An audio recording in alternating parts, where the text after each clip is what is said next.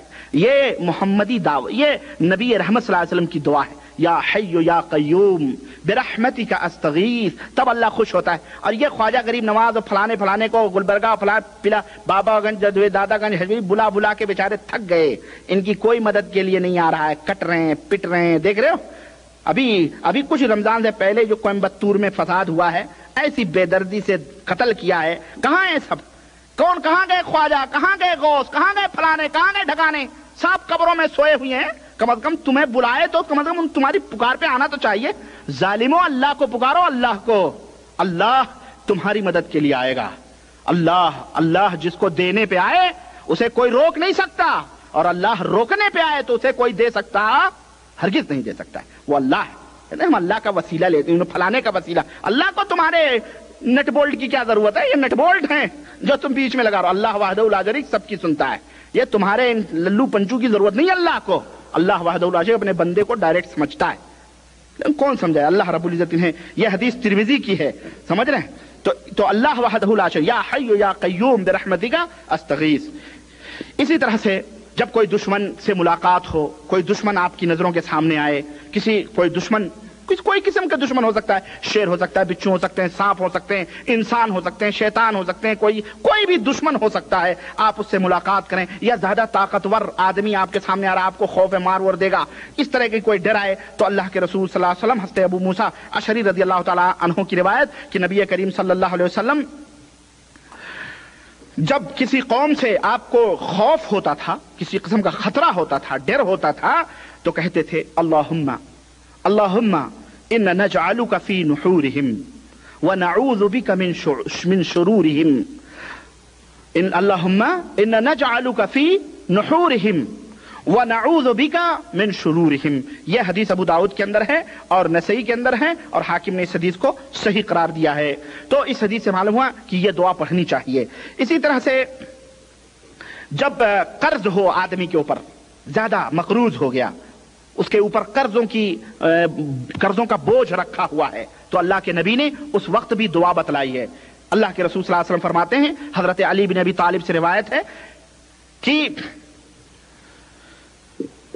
جب میں اپنے قرض سے پریشان ہو گیا تو میں اللہ کے نبی صلی اللہ علیہ وسلم کے پاس آیا، تو آپ سے میں نے کہا اللہ کے نبی میری مدد کرو، کچھ بھی کرو، میں بڑا مقروض ہو گیا ہوں۔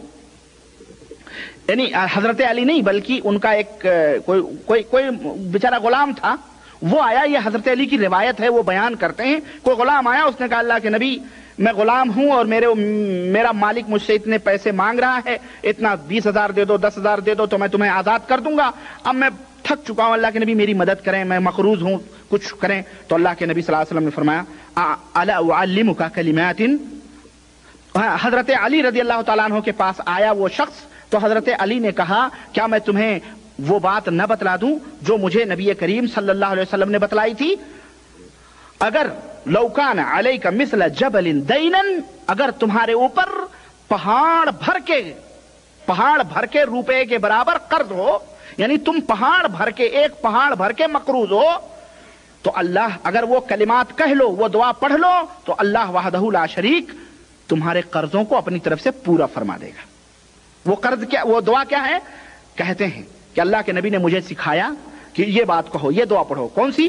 اللہم اکفنی بحلالک، اللہم اکفنی بحلالک عن حرامک واغننی بفضلک عمن سواک، واغننی بفضلک عمن سواک۔ یہ حدیث ترمذی کے اندر ہے اور اس کی سند حسن ہے، اور علامہ البانی نے بھی اس کو صحیح قرار دیا ہے۔ تو اس حدیث سے معلوم ہوا کہ یہ دعا پڑھنے سے آدمی کا قرض دور ہو جاتا، اللہ تعالیٰ غیبی طور پر اس کی مدد فرماتا ہے۔ تو یہ دعائیں آپ لوگ بھی، ہم سب بھی یاد کریں۔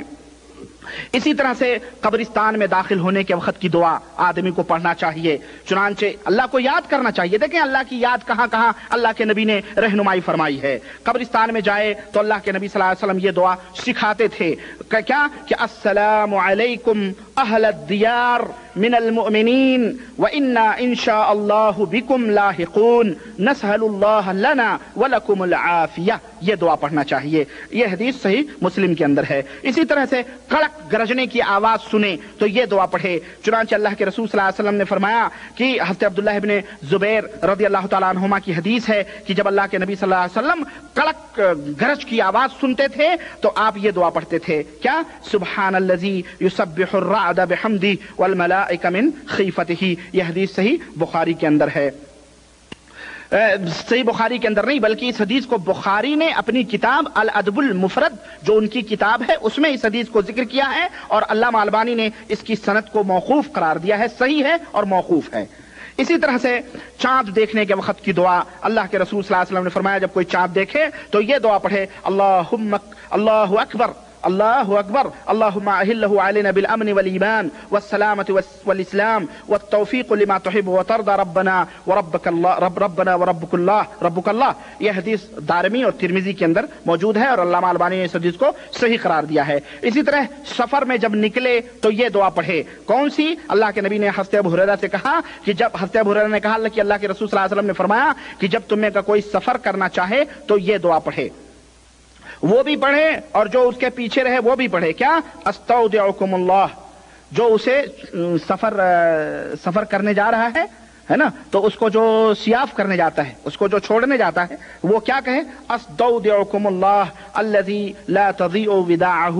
یہ دعا پڑھے، یہ حدیث ابن ماجہ کے اندر ہے۔ اسی طرح سے سواری کے اوپر سوار ہوتے وقت کون سی دعا پڑھنی چاہیے؟ اللہ کے رسول صلی اللہ علیہ وسلم حضرت عبداللہ ابن عمر کہتے ہیں کہ جب سواری کے اوپر بیٹھتے تھے اور سفر کے لیے جب آپ کی سواری نکل پڑتی تھی تو آپ 3 دفعہ تکبیر کہتے تھے، اللہ اکبر اللہ اکبر اللہ اکبر، پھر کہتے تھے سبحان الذی سخر لنا هذا وما كنا له مقرنین وانا الى ربنا لمنقلبون، اللهم انا نسألك في سفرنا هذا البر والتقوى ومن العمل ما ترضى، اللهم هون علينا سفرنا هذا واطو عنا بعده، انت الصاحب في السفر والخليفة في الاهل، اللهم اني اعوذ بك من وعثاء السفر وكآبة المنظر وسوء المنقلب في المال والاهل۔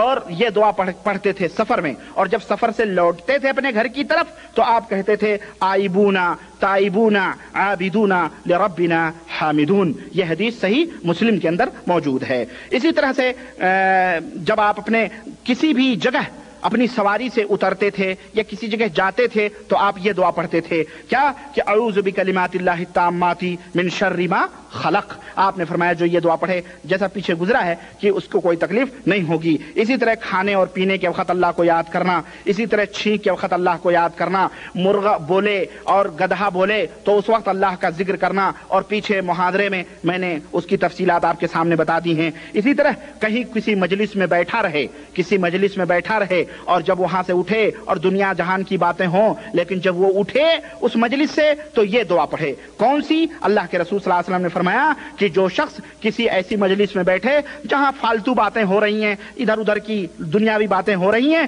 لیکن اٹھنے سے پہلے وہ یہ دعا پڑھ لے۔ کون سی؟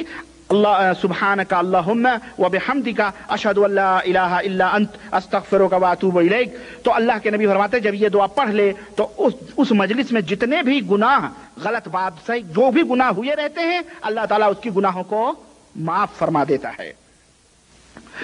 اسی طرح سے جو ہے بہت ساری دعائیں ہیں، صبح اور شام کی دعا۔ حضرت شداد بن اوس کہتے ہیں کہ نبی کریم صلی اللہ علیہ وسلم نے فرمایا کیا میں تمہیں سید الاستغفار بتا دوں؟ دیکھیں یہ دعا بڑی اہم ہے، اس کو اپنے ذہن میں رکھیں۔ سید الاستغفار یعنی تمام مغفرت چاہنے والوں کی سردار، یعنی بڑی بڑی دعا۔ وہ دعا کیا ہے؟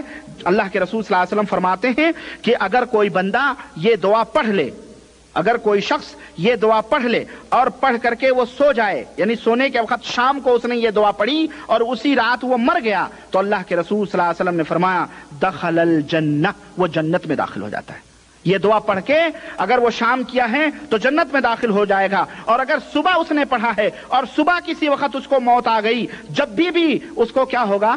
جنت میں داخلہ ملے گا۔ وہ دعا کیا ہے؟ یہ دعا ہے اللہم انت ربی لا الہ الا انت خلقتنی وانا عبدک وانا علی عہدک ووعدک ما استطعت اعوذ بک من شر ما صنعت ابوء لک بنعمتک علی وابوء بذنبی فاغفر لی فانہ لا یغفر الذنوب الا انت۔